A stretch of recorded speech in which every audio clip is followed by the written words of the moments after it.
be applied to so much more. Yes.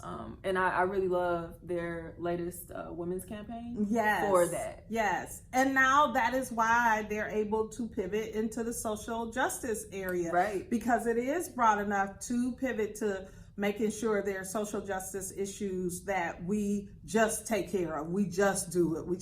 This is just the right thing to do. And so we can pivot in that way. So let's talk about messy brands. Yes. Because there are people out there that may have a brand not recognizing that everything you put out there is part of your brand. Absolutely. And you may now see this and say, I want to change my brand. I'm going to evaluate and do an analysis of my brand. And I realize this is not what I want to put out there. Or maybe you started really young and that was what you thought was cool. And as you grown and matured, you realize, nah, this is not what I want my brand to be. Or so you see how people respond to you. You see how people respond to your brand, right? You start noticing that, wow, I'm getting these same responses, and maybe it's me and I need to do some adjusting. Because we're always growing and learning. So let's talk about some messy brands, and then how do we begin to sort of pivot the messy brands to something else? So I actually have a really, really good example, and you mentioned this the other day, about, people who are on like the TV shows like Love and Hip Hop, right? Who really just are kind of like rapping and starting to be like brand influencers in a sense, right? And it's kind of like everything is out there. My entire life is on this Instagram feed. On 1,000. Yes, just like on 10 all the time. And you really don't understand, like, what do I stand for? Why are you coming here to me? I'm just trying to sell this tea to get you to buy this because I have an ambassador.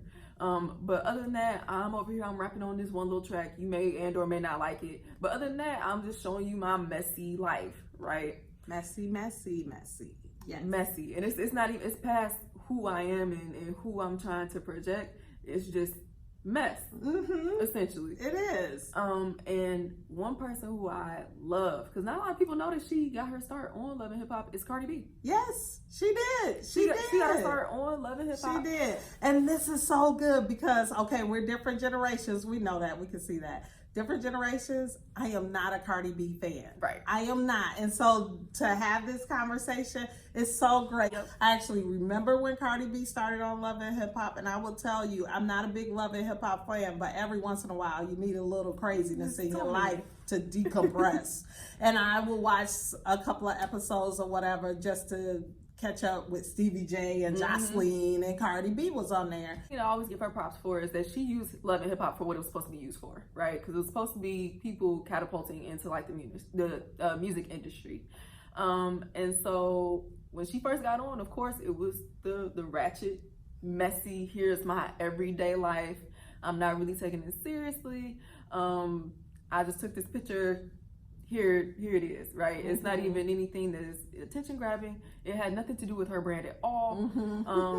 And it was just out there. And or if it was her saying, I got beef with such and so, and this is why I don't like her. She was always fighting. Yeah, just for no reason. Yes. And you're like, you wanted to root for her, but you just couldn't look at that every day. Yes. And so, like I said, you weren't getting anything from it. And then once she did start to, gain attention from the show when it was actually on, then that's when all the other opportunities start to come through. And another thing about that was they really shaped her through the opportunities that she took, there. She didn't say yes to everything, of course. This is, this fits for us. This is what we're going to do. And that's the same thing goes for all something that is really, really key. So one thing with like Love and Hip Hop and stuff like that, people always want to make it seem like they have money and they have an abundance of it and they're just kind of like throwing it in your face. It's really like, I have all this stuff, look at all this stuff, and that's become their brand, so to speak. But what Cardi has done so well is talk about like her journey from bottom to top. Yes. And it's been kind of like this Cinderella story, so to speak. The Cinderella and story, which helps us connect to her. Yes. Even me.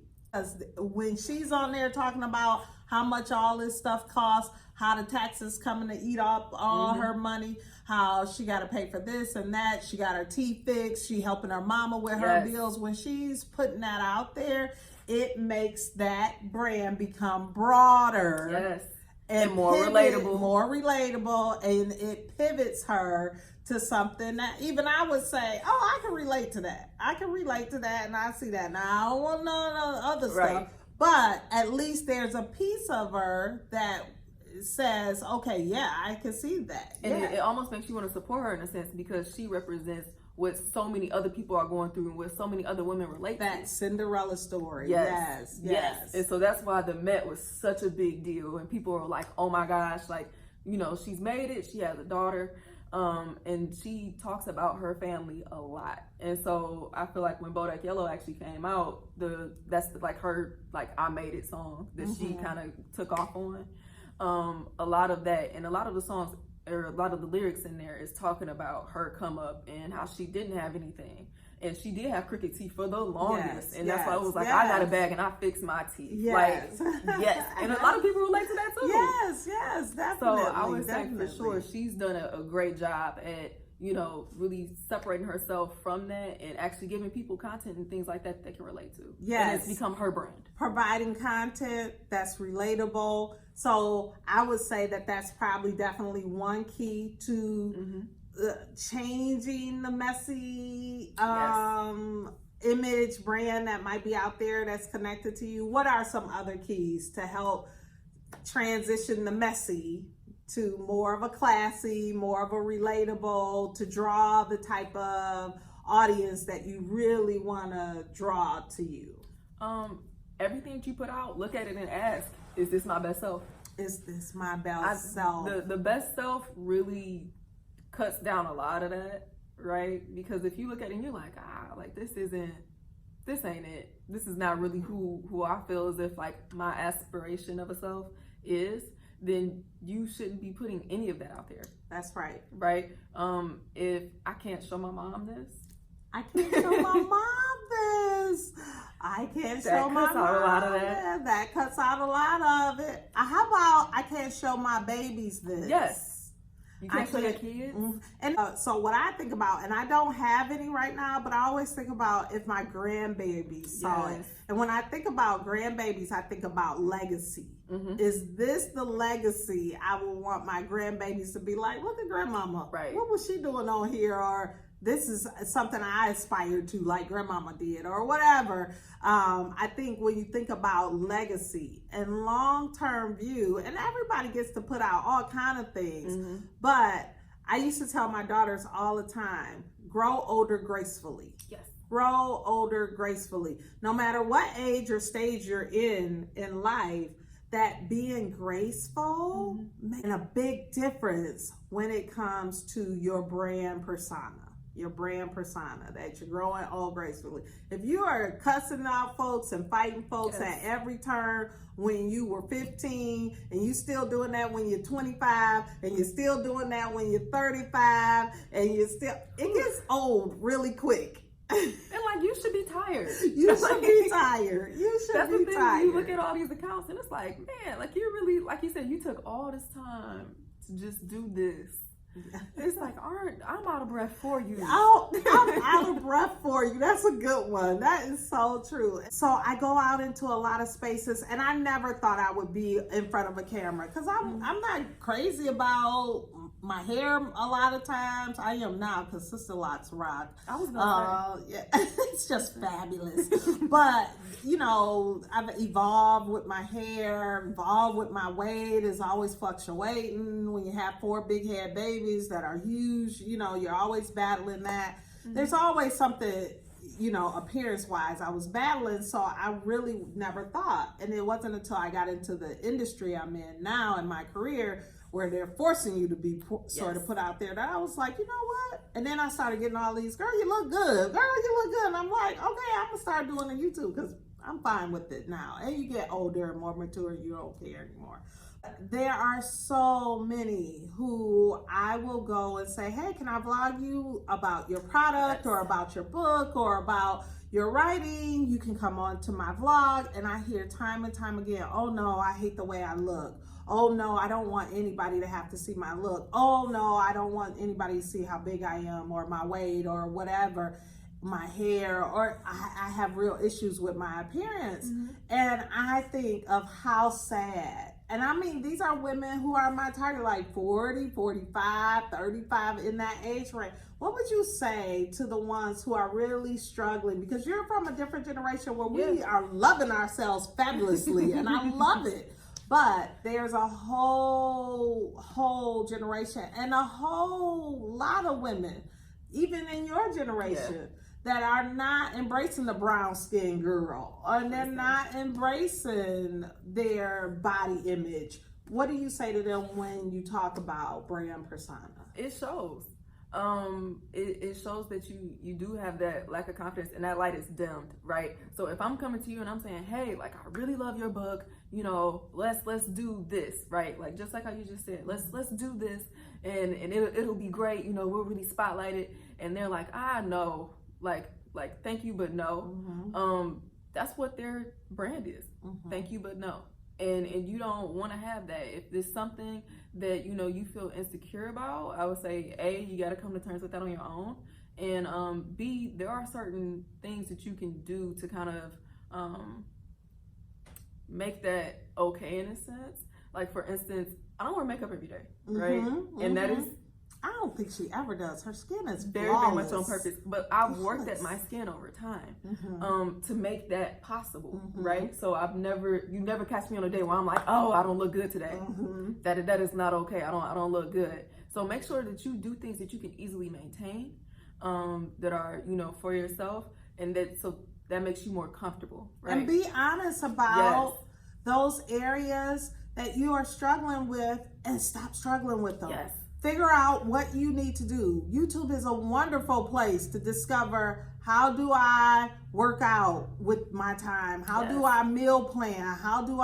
And I'm saying this specifically about weight because I hear so many authors say, oh no, I never want to be on camera. I'm already big. I'm not trying to be any bigger. Or, you know, hair issues. Maybe they wore weaves for years and years and years, and now they got edges and all those kind of issues. I've been there, done that. You know, I wore braids forever, zillions forever. I taught with zillions forever because they were easy for me as a mom. But the damage that they did to my hair was like, now I don't know what to do because it's so damaged. I can't go through the process of healing it because they're so damaged. And eventually you turn 40 and you get refined and you don't give a care. Yes, and you do and you do eventually say, I need to heal this. So whatever it looks like, I'm okay with me. I'm just gonna get there. And to gotta get there self-love for yourself. Self-love for yourself. Is really it. Because if you're saying my hair is damaged, if you're saying I'm overweight and I don't like it, these are things that my skin, that are fixable.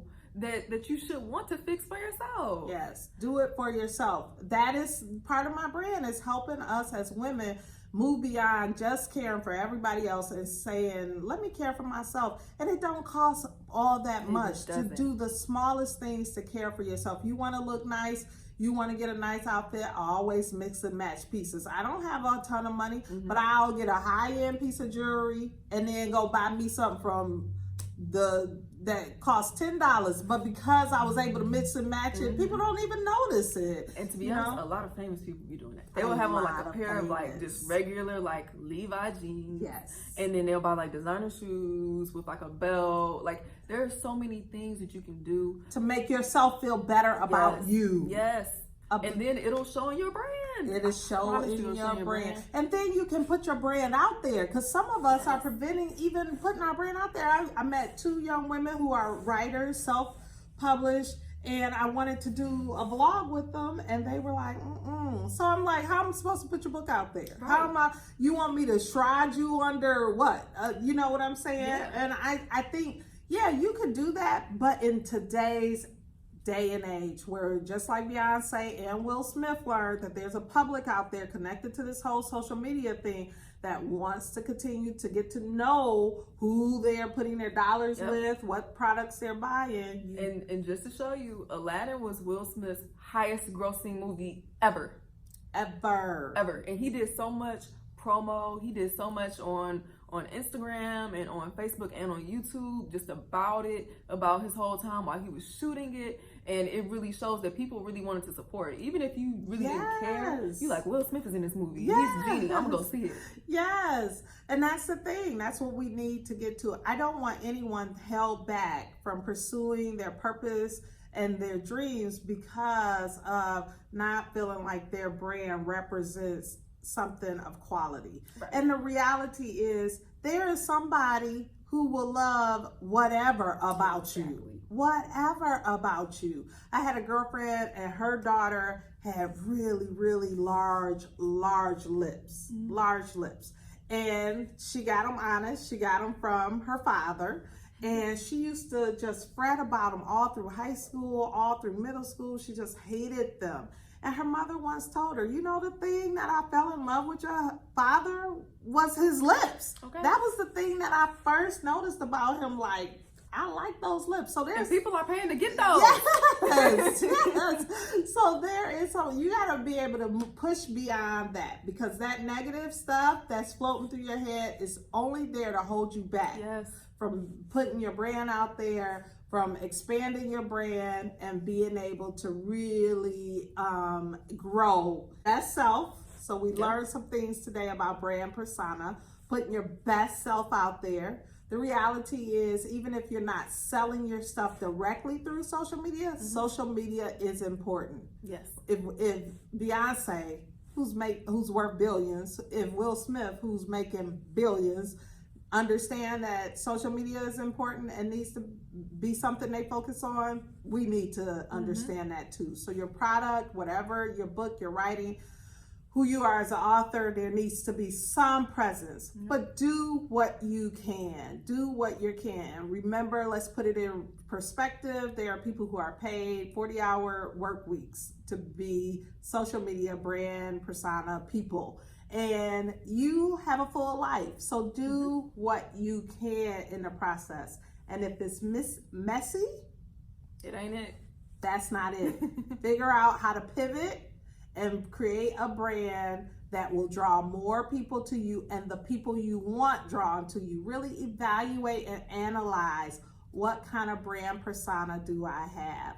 Tell me in the comments what brand persona you would like to have. What attracts you to someone's brand? My brand is light, love, and laughter. I keep saying that all the time. But what is it that attracts you to someone's brand? And what type of brand do you want to put out there in your space? If you have a brand, tell me about your brand. Let me find out who you are so I can start following you on Twitter or wherever you are. But tell me about your brand. And also, if you have any questions for Maya, I know she mentioned that she's a student, but she's a master. She's a graduate student. So she has some expertise in this. She's worked with organizations doing social media and brand persona. She understands this. She does deep dive research on this. If you have any questions that she can help answer for you, this is like a master class. And this is a great way to get some free consultation on your brand. Put that in the comments too. We thank you so much for being on Pizzo's Perfection, for viewing Pizzo's Perfection today, where perfection is never perfect, never perfect.